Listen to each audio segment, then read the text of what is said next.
ബോളിവുഡ് ചിത്രങ്ങളെ പോലും പിന്നിലാക്കിയാണ് മാർക്കോയുടെ കുതിപ്പ്. 34 ഷോകളിൽ ആരംഭിച്ച സിനിമ രണ്ടാഴ്ച കൊണ്ട് 1327 സ്ക്രീനുകളിലായി 3000-ൽ അധികം ഷോകളിലേക്ക് വർദ്ധിപ്പിച്ചിരിക്കുകയാണ്. ഇതിനു പുറമെ വിദേശ രാജ്യങ്ങളിലും ചിത്രം മികച്ച രീതിയിൽ സ്വീകരിക്കപ്പെടുകയാണ്. ദക്ഷിണ കൊറിയൻ എന്റർടൈൻമെന്റ് മേഖലയിലെ വമ്പന്മാരായ നൂറി പിക്ചേഴ്സുമായി ഒരു സുപ്രധാന ഡിസ്ട്രിബ്യൂഷൻ കരാർ ചിത്രം സ്വന്തമാക്കിയത് കഴിഞ്ഞ ദിവസമാണ്. ഇതോടെ ഇന്ത്യൻ സിനിമയിലെ ഇതിഹാസമായി മാറിയ ബാഹുബലിക്ക് ശേഷം ദക്ഷിണ കൊറിയയിൽ നിന്നും ഇത്രയും അഭിമാനകരമായ നേട്ടം സ്വന്തമാക്കുന്ന ആദ്യ ദക്ഷിണേന്ത്യൻ ചിത്രമായി മാർക്കോ മാറിയിരിക്കുന്നു. ഒരു ആക്ഷൻ പാക്ഡ് ക്രൈം ഡ്രാമയായിട്ടാണ് ഈ ചിത്രം തിയേറ്ററുകൾ കീഴടക്കി മുന്നേറുന്നത്. ഇന്ത്യൻ സിനിമാ ഇൻഡസ്ട്രിയിൽ തന്നെ പുതിയ മാനദണ്ഡങ്ങൾ സ്ഥാപിച്ചുകൊണ്ട് സൂക്ഷ്മമായി കൊറിയോഗ്രാഫി ചെയ്ത ആക്ഷൻ രംഗങ്ങളിലൂടെ സ്വർണ്ണക്കടത്തിന്റെ അപകടകരമായ ലോകത്തിനുള്ളിലെ പ്രതികാരത്തിന്റെയും വീണ്ടെടുക്കലിന്റെയും സങ്കീർണതകളുടെയും ശ്രദ്ധേയമായ ഒരു വിവരണമാണ് ചിത്രം മുന്നോട്ട് വയ്ക്കുന്നത്.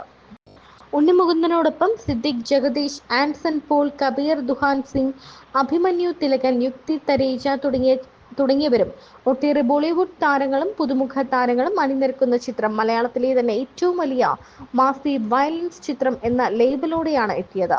ചിത്രത്തിന്റെ ഛായാഗ്രഹണം ചന്ദ്രു സെൽവരാജ്, ചിത്ര സംയോജനം Shameer Muhammad, sound design Sapta records, audiography Rajakrishnan MR, കലാസംവിധാനം Sunil Das, makeup Sudheer Surendran, costume design Dhanya Balakrishnan, production chief associate director Samanthak Pradeep, executive producer Abdul Gadhaf, Jumana Sherif എന്നിവരാണ്. ഓക്കെ, അപ്പൊ ഇതില് ബാലചേട്ടൻ വരുന്നുണ്ട്. അപ്പൊ ആ ട്രോളൊക്കെ കേട്ടിരുന്നു, ഞാന് ഉണ്ണി മുകുന്ദൻ, പൃഥ്വിരാജ്. ഫ്രഷ് ക്വസ്റ്റ്യൻ, ഇതുവരെ ആരും ചോദിച്ചിട്ടില്ല. അതല്ല ശരി പറ. ഈ ട്രോള് വരുന്ന മുന്നേ തന്നെ നമ്മള് ബാലയെ കാസ്റ്റ് ചെയ്ത് സിനിമ കംപ്ലീറ്റ് ചെയ്ത് നിൽക്കുമ്പോഴാണ് നമുക്ക് ഞാൻ ഉണ്ണി മുകുന്ദൻ. അപ്പൊ ഞാൻ പറഞ്ഞു ശരി, നമുക്ക് ഏകദേശം ഒരു ഒറിജിനൽ ബെൽറ്റ് ഇല്ലെങ്കിലും ഡ്യൂപ്ലിക്കേറ്റ് ബെൽറ്റ് എങ്കിലും ഉണ്ടാക്കാൻ പറ്റിയിട്ടുണ്ട്. ഞാനുണ്ട്, ബാലുണ്ട്, അനൂപ് ഉണ്ട്, മേനൻ ഇല്ലെങ്കിലും പന്തളം ഉണ്ട്. അതെ അതെ അതെ. അങ്ങനെ ഞങ്ങൾ ഒരു ബെൽറ്റ് പാർവതി ചോദിക്കുക, നല്ല സൂപ്പർ സിനിമ ഉറപ്പായി ഹിറ്റാവും. ഞാൻ ഈ കഥ പറഞ്ഞു കഴിഞ്ഞിട്ട് ബാലചേട്ടനെ വിളിച്ചു. ചേട്ടാ എങ്ങനെയുണ്ട് സംഭവം, കഥ പറഞ്ഞാൽ നിൽക്കുക. ഞാൻ ചേട്ടാ എന്താ മിണ്ടാതിരിക്കുന്ന ചേട്ടാ? അനൂപ്, ഞാനൊരു രാശി പറയാം, ഒരു പ്രഡിക്ഷനാണ്.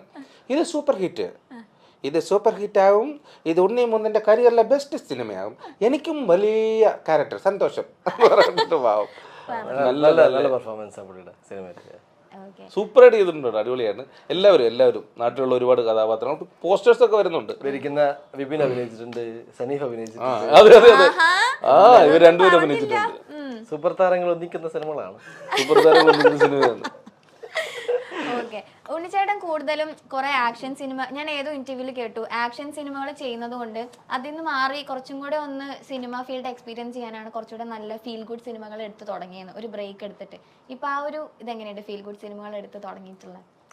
ഞാൻ കൂടുതൽ ആക്ഷൻ സിനിമ ചെയ്തു എന്നല്ല, ഞാൻ ആക്ഷൻ നന്നായിട്ട് ചെയ്തത് കൊണ്ട് എൻ്റെ ഇഷ്ടങ്ങൾ ആക്ഷൻ സിനിമകളാണെന്ന് ഒരു ചെറിയൊരു ഇൻ ടോക്ക് വന്നു. എനിക്ക് അങ്ങനെ തോന്നി. ബിക്കോസ് എൻ്റെ അടുത്ത് വിഷ്ണു മേപ്പടിയാൻ്റെ കഥ പറയുന്ന മുന്നേ തന്നെ 4 പേര് വിഷ്ണുവെ വിളിച്ച് പറഞ്ഞിട്ടുണ്ടായിരുന്നു, ആക്ഷൻ ഇല്ലെങ്കിൽ ഉണ്ണി സിനിമ ചെയ്യില്ലെന്ന്. അപ്പൊ അത്രയും എന്തൊരവസ്ഥയാണ്. യശിനെയൊക്കെ പോലെ അല്ലെങ്കിൽ നമ്മൾ KGF ഒക്കെ കാണുന്ന ഒരു ലാഘവത്തോടെ അല്ലെങ്കിൽ അതേ അതിശയത്തോടെയൊക്കെയാണ് ഇപ്പോൾ മാർക്കോ തിയേറ്ററുകളിൽ നിറഞ്ഞോടുന്നത്. ഉണ്ണിമുകുന്ദന്റെ പല ഇന്റർവ്യൂകളും ഇപ്പോൾ വൈറലായി മാറുന്നുണ്ട്. ഇത്രയും സിമ്പിൾ ആണോ ഈ നടൻ എന്നാണ് പല ഇന്റർവ്യൂകളും കാണുമ്പോൾ നമുക്ക് തോന്നുന്നതും. മാർക്കോ 100 കോടി ക്ലബിൽ ഇടം പിടിച്ചിരിക്കുകയാണ്. ആ സന്തോഷം പങ്കിട്ട് നടൻ ഉണ്ണി മുകുന്ദൻ രംഗത്തെത്തുകയും ചെയ്തിട്ടുണ്ട്. കഴിഞ്ഞ കുറച്ചു വർഷമായി ഫാമിലി സിനിമകൾ മാത്രമാണ് ചെയ്തിരുന്നത് എന്നും അതിനൊരു ചേഞ്ച് ആയിരുന്നു മാർക്കോ എന്നും ഉണ്ണി മുകുന്ദൻ പറയുന്നു. മാർക്കോയ്ക്ക് 4ാം ഭാഗവും ഉണ്ടായേക്കാമെന്നും ഉണ്ണി മുകുന്ദൻ പറഞ്ഞു. ഒരുപാട് സന്തോഷം, ഒരുപാട് എഫേർട്ട് എടുത്ത് ചെയ്ത സിനിമയാണ് മാർക്കോ. കഴിഞ്ഞ 5-6 വർഷങ്ങളായിട്ട് ആക്ഷൻ സിനിമകൾ വേണ്ട, ഫാമിലി സിനിമകൾ ചെയ്ത് മുന്നോട്ട് പോവുകയായിരുന്നു. മാളികപ്പുറത്തിന്റെ സമയത്താണ് ഹനീഫ് മാർക്കോയെ കുറിച്ച് പറയുന്നത്. പിന്നീട് അത് മുന്നോട്ട് പോയി. നമ്മൾ ആഗ്രഹിച്ചതുപോലെ സിനിമ എടുക്കാൻ പറ്റി. മാർക്കോ ഹിറ്റ് അടിക്കുമെന്ന് ഉറപ്പായിരുന്നു.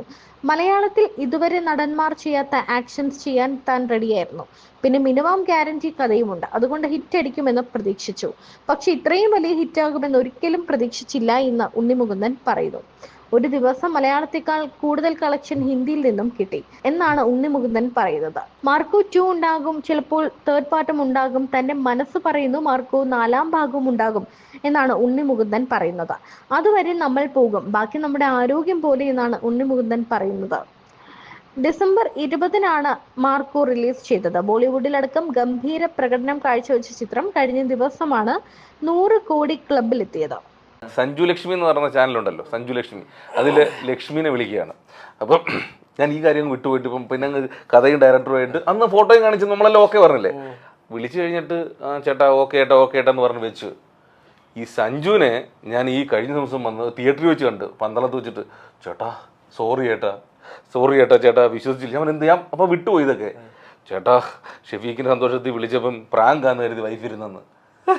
ഇത് കഴിഞ്ഞിട്ട് അതുകൊണ്ടാണ് ചേട്ടാ റെസ്പോണ്ട് ചെയ്യാതെ വിളിക്കുക പറ്റിപ്പോയി ചേട്ടാ സോറി എന്നൊക്കെ പറഞ്ഞിട്ട് സഞ്ജു. ഞാൻ പറഞ്ഞു കുഴപ്പമില്ല, അതങ്ങനെ സംഭവിച്ചു പോയതാണല്ലോ.